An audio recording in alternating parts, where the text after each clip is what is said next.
Janvier 2016, des Lyonnais réunis dans l'association La Parole Libérée sortent du silence. Ils dénoncent les abus sexuels du père Bernard Prénat sur de jeunes scouts de Sainte-Foy-les-Lyons jusqu'en 1991.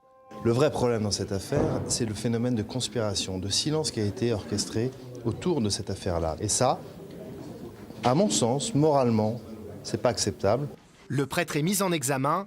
En garde à vue, il confirme que ses supérieurs étaient au courant de ses penchants.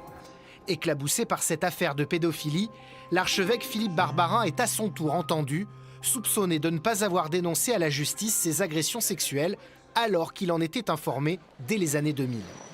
Août 2016, l'enquête pour non-dénonciation ouverte par le parquet de Lyon est classée sans suite. La Parole Libérée ne renonce pas. Son combat, dénoncer l'omerta autour de Bernard Prénat. Le cardinal aurait laissé le curé de Sainte-Foy en poste au contact d'enfants jusqu'en 2015.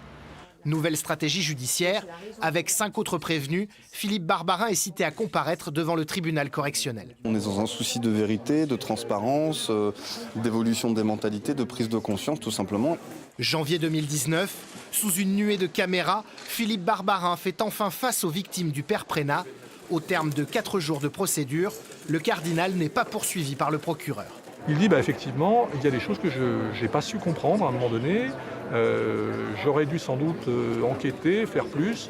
Je ne l'ai pas fait, mais je ne l'ai jamais fait dans la volonté de couvrir je ne sais qui ou je ne sais quoi. Il a une responsabilité sur le plan de la gestion du diocèse. Il n'y a dans cette affaire pas la moindre faute pénale. Au terme de 3 ans d'enquête et de procédure, Philippe Barbarin est finalement condamné pour non-dénonciation d'abus sexuels à 6 mois de prison avec sursis. C'est la première fois qu'un cardinal est sanctionné par la justice.